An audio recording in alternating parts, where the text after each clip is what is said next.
Hi, everybody. I'm Crystal Haynes. Tonight on Greater Boston, we take a look at the new Behavioral Health Urgent Care Center that's opened up in East Boston, with a tour of the facilities and then a discussion with those running that center about the surge in need and what they hope to bring to the city. Then new evidence that weight loss drugs like Ozempic and Wegovy may actually help curb alcohol addiction. I'll speak with one of the researchers who's digging deeper into that with a study of his own. The demand for mental health care far outpaces the available resources. We know that. But in one Boston neighborhood, people in crisis, they have a new option. East Boston Neighborhood Health Center has officially opened its new behavioral health urgent care service aimed at providing same-day service for crisis evaluation and psychiatric consultation. I got a tour of that new facility and learned how they are responding to a growing need. More than 300,000 people visit East Boston Neighborhood Health Center every year. The largest facility of its kind. Their population of patients are low income and high need. Access to high quality mental health care is a big one. The biggest problem that I see is when a patient needs care, when they decide today is the day I need help. When they go to look for that care, they can't find it. According to the U.S. Department of Health and Human Services, 1 in 5 adults has experienced a mental health challenge, and 1 in 20 live with a serious mental illness like schizophrenia, bipolar disorder, or severe depression. More than half never get help.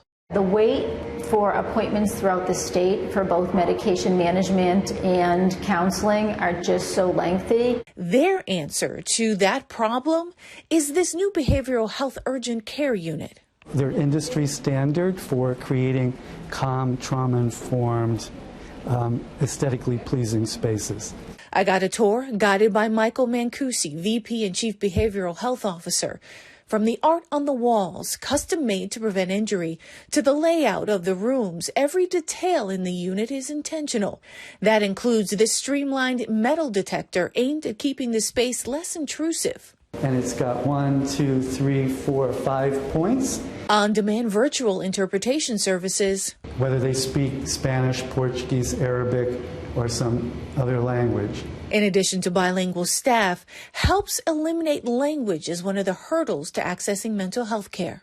Everything here needs to say, you're welcome, we're going to take care of you, you're going to be in comfort, you're going to be safe. High costs, social stigma, and racial disparities in care are also high on the list of barriers for patients, according to experts in the field. Clinicians at East Boston Neighborhood Health Center hope this facility will break down those walls. It is critical because if a patient needs help today, but they can't get an appointment until a month from now, their entire situation could be very, very different. And now I'm joined by East Boston Neighborhood Health Center's Executive Vice President and Chief Operating Officer, Ryan Boxel.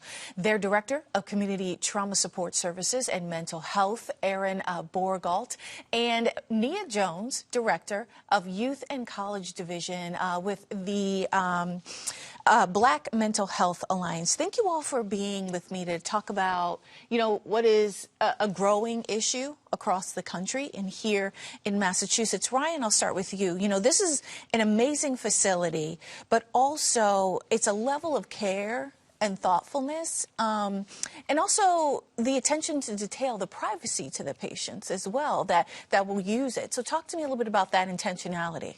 Sure. So what we wanted to do is to affirm the humanity of our patients. And so when we built the facility, we were very intentional about safety, but also a place that people would go and feel like they were valued and cared for, that was compassionate, and a milieu where healing could take place. So even though the facility is built to inpatient psych specs, which is the most acute level of care we have, we treat folks who walking from the community. And one of the things we're very proud about that you talked about in the piece is that I myself, if today I need medication, I need therapy, if I call, it'll probably be months before I can get in. But for our patients who may not have insurance, who are below 200% of poverty level, they can get medication and psychotherapy the same day. And that is something that we're extremely proud of, and we're able to bring that to the community. Erin, how important is it, this approach to mental health care? So it's been incredibly important to provide that immediate access for people in need, and also, as Ryan had mentioned, really promote healing. So we are, through this service and our other behavioral health services at EBNHC and that we offer in the community, really supporting patients' ability to receive services and really access their own ability to heal themselves too. And one of the things that struck me was it's not just a space, like the art is on the wall, but it's also safe for folks. The colors are chosen to be calm and soothing, and I understand there'll be other services that'll come into play there, like meditation or yoga, and having practitioners come in. That's all things that seem to me go above and beyond what the base level of care is. Would you? I imagine that was designed that way, right? Yes, we're very intentional about it, and we believe in treating the whole person. So we have behavioral health integrated with physical health at our facility. It's not a separate place that you go. Traditionally, behavioral health is, you go, the building isn't as nice as the physical health. We try to make sure that it met a standard that I would want to go to, I would want to send my loved ones to, and so that's the standard that we set.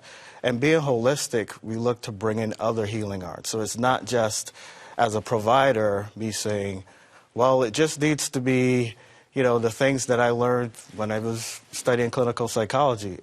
We're doing Reiki, we're doing yoga, we're looking at the whole person and bringing all these different pieces to bear to help the individual. Yeah, absolutely. And Nia, we talked about the statistics. 1 in 5 adults has experienced a mental health challenge. More than half of folks don't get help. How important is it to have a resource, especially in a neighborhood health center? Absolutely. So I love everything about this project, in that, I always tell young people, especially, you have mental health just like you have physical health. And so having access to things in addition to therapy, I think really brings not just trauma-informed care, but it really taps into healing-centered engagement for the individuals that will be seen in this space, and that they're able to affirm all parts of themselves and really explore kind of like different outlets for their mental health. And so I think that, certainly when we're, as clinicians, working with patients and clients, being able to have these kind of non-traditional spaces and help them to feel safe, it will certainly help with their healing. Well, because we know there are so many barriers to folks having access to even asking for help. One of them being stigma, being a big one. I imagine that's a big one in the youth population that you help. Absolutely. I think that it is certainly decreasing with all the people on social media, talking about mental health, and just the last 3 years, nationwide and even globally, living through an entire pandemic, people are being a lot more open and honest about their mental health. But in the Black community specifically, and in urban areas, we still have some, remnants of stigma left over, in which people are told to, pray about it, or, what happens in this house stays in this house. And so being able to push past that stigma and then go into a place that is very affirming can certainly start the journey for someone to work on their mental health. Absolutely. Erin, I also know the population that comes to East Boston Neighborhood Health Center, and I was so impressed by the translation services, how many languages can be accessed to help all populations. Why is that so important?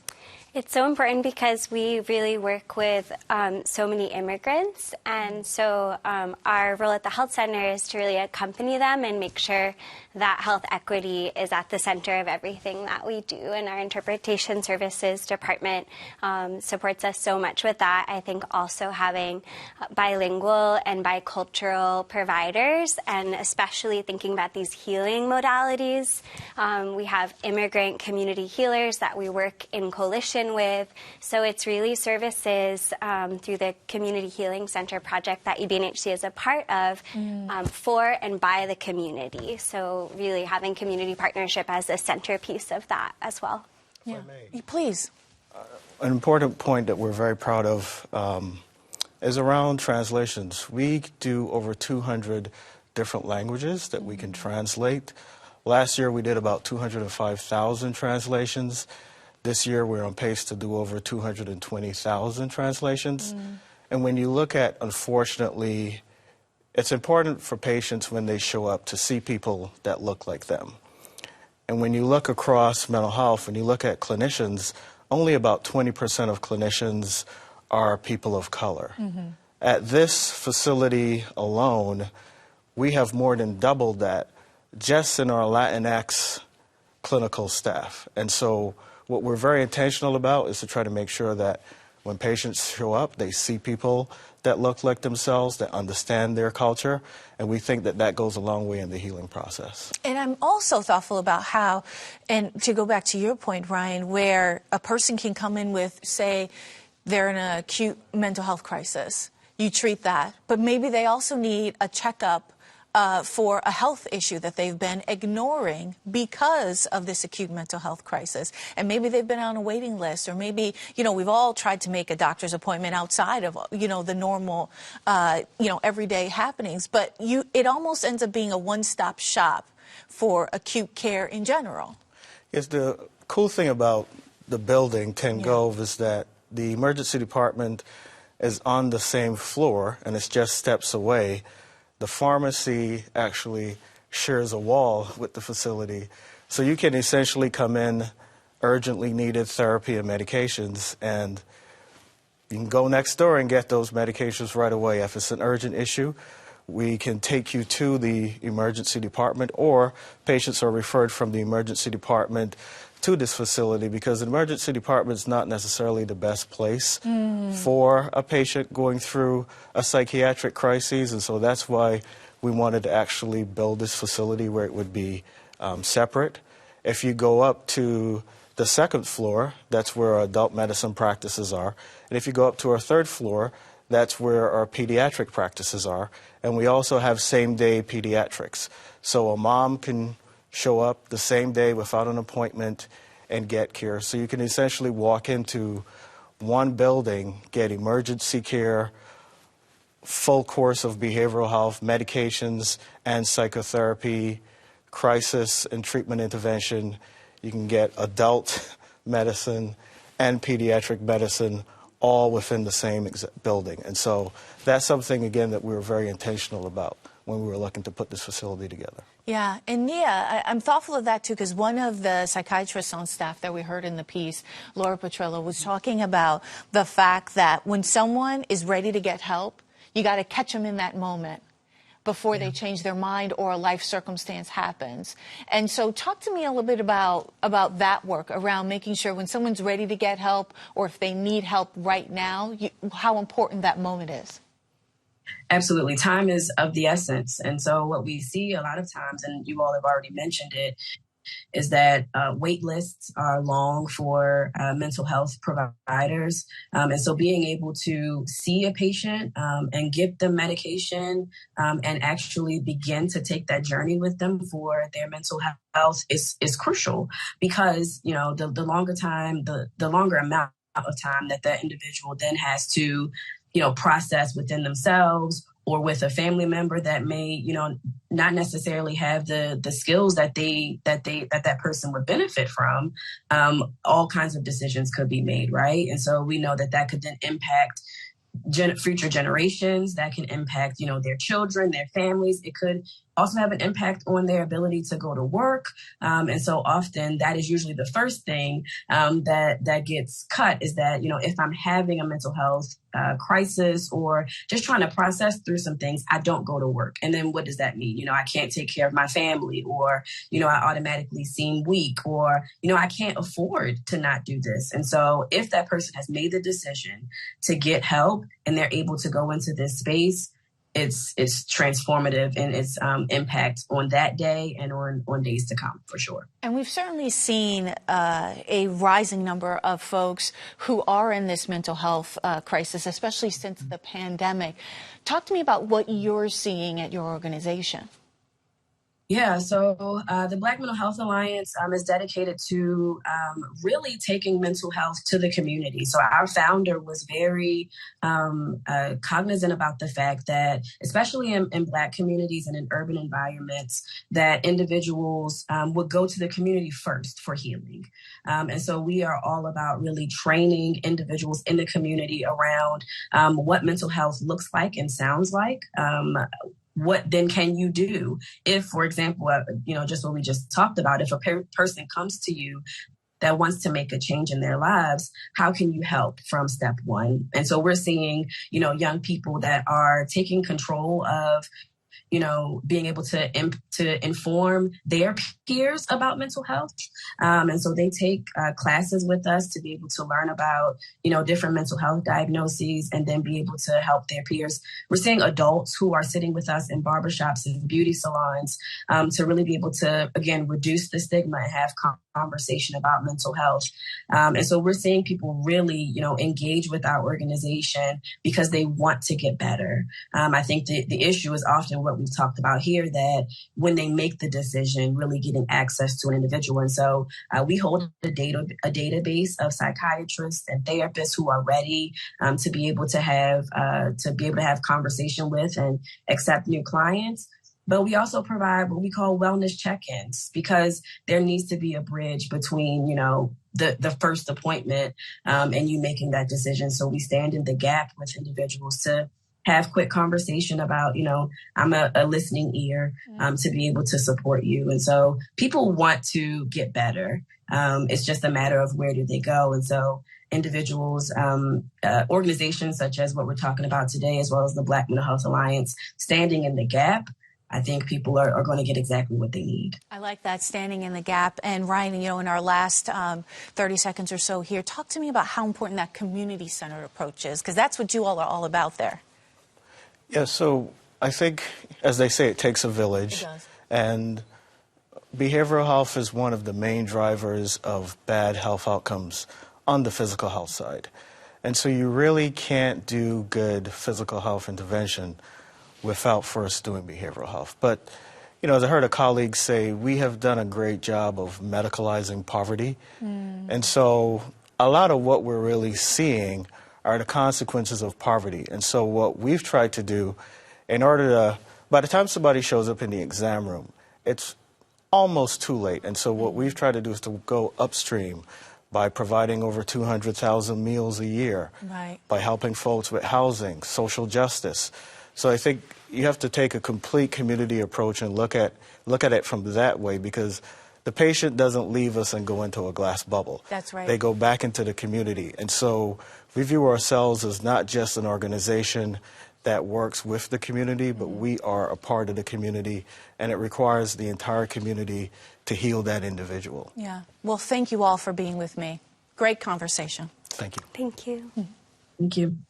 Ozempic and Wegovy, the weight loss drugs we've been hearing about for months now, may have another benefit for users. That's according to a recent study that found that the drug semaglutide, the active ingredient in both prescription drugs, was able to reduce symptoms of alcohol use disorder in users. The small study found that 6 participants, all of whom had alcohol use disorder, saw a significant decrease in those symptoms. And now the Center for Health Sciences at OSU is doing a larger scale study to look at those effects. And I'm joined now by one of those involved in the study, Kyle Simmons. He is here with us, a professor of pharmacology and physiology at Oklahoma State University Center for Health Sciences, and Dr. Tola Tisarumi, an addiction psychiatrist at Mass General Brigham. Thank you so much for being with us. Thanks for having me. Thanks for having me. Yeah, so Kyle or Dr. Simmons, talk to me about this study. And I'm so curious about the use for alcohol use disorder.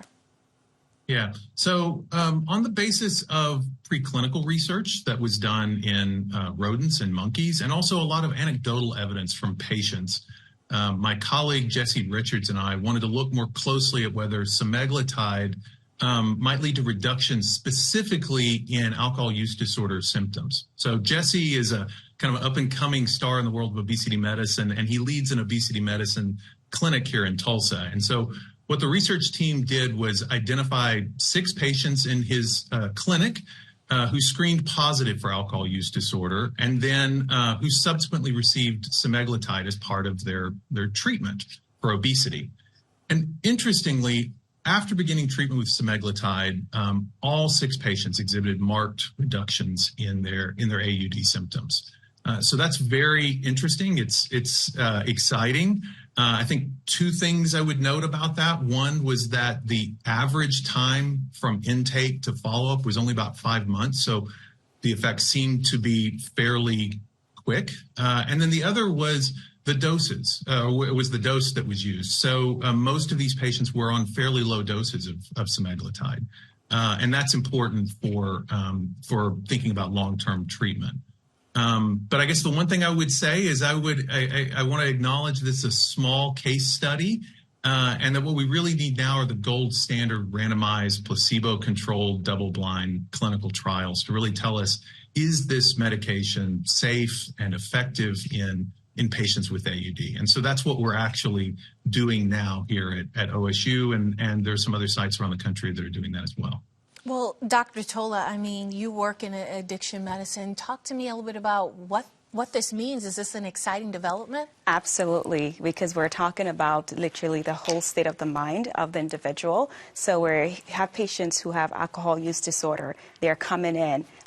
We know that part of having alcohol use disorder can predispose you to diabetes. It can predispose you to high cholesterol, hypertension, and they're taking the medication. And in this, just like they're seeing in their study, we're seeing that also in the clinics as well, that they're taking the medication and there is significant improvement. And they're like, oh, I'm not drinking. I don't have the desire to drink anymore. This is really turning heads. We're excited because at the end of the day, yes, we have our FDA-approved medications. We're going to continue with that while we continue to seek, more randomized clinical trials and studies for this. But we're seeing things that are helping patients, and they're living, their life. They're more excited even to get around doing things. Family life is being restored here. So this is really exciting news for us. And you work in a lot of alternative therapies as well. So could you see using this as part of that program? Absolutely, because one of the things we're focusing is a holistic. We're looking at the whole individual, right? So we're not just addressing the mind, but we're also addressing the physical.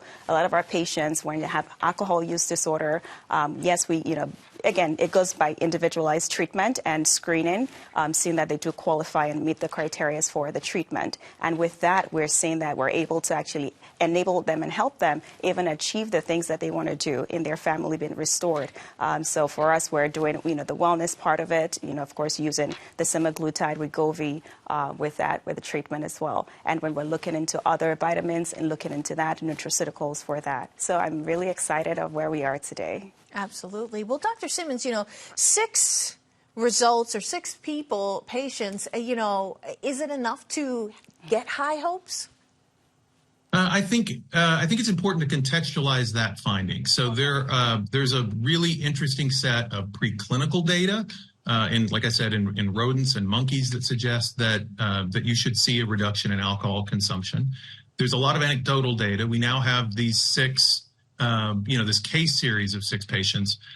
But I want us to be really cautious and realize that that's not the same thing as the gold standard clinical trials, and that it's important to acknowledge that there are already 3 FDA-approved medications for the treatment of alcohol use disorder, and that patients should really probably not be going to their care provider at this point and saying, "Hey, I'd like to have semaglutide, Ozempic or Wegovy for my alcohol drinking." There are other medications and behavioral treatments that we know are effective, but the findings of these so far are very encouraging.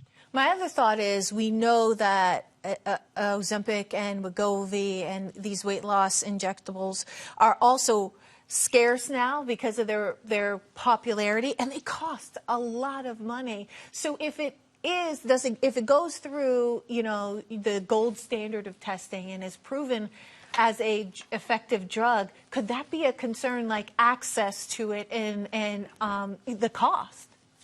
Yeah, absolutely. And, there's hope that over the coming couple of years that there's going to be a big expansion in the ability to produce medications like semaglutide. They're complicated to make. And so the hope is that some of those supply side issues are going to kind of fade away, but the cost is going to be a major issue, and it's something that, as you know, the healthcare providers are going to have to reconcile with. Dr. Tola, I'm also thoughtful about when you're using a medication in order to treat AUD. Is that the last resort, or in some cases is it the first resort? It depends on, the different, we have like different levels of alcohol use disorder. So is it moderate, is it mild, moderate, or severe? And so, of course, we start with lifestyle changes. We start with exercise, and we start with, just changing the whole lifestyle modification when we look at. But then if it becomes moderate, that is beginning to affect their career, it's affecting their family life, it's affecting everything, their health. There's, beginning to show like symptoms of other comorbidities that we see with that.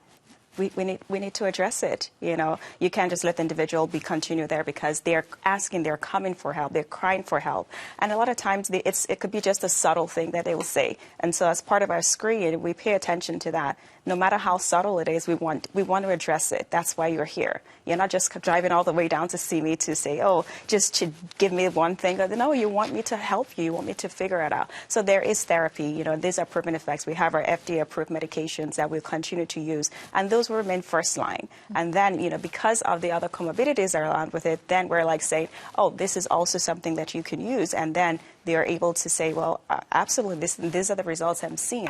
And, for us in our clinic, that's what we're seeing. We're seeing a significant improvement. People are saying, I don't have the desire anymore. I don't have the desire to drink. I don't have the desire to smoke.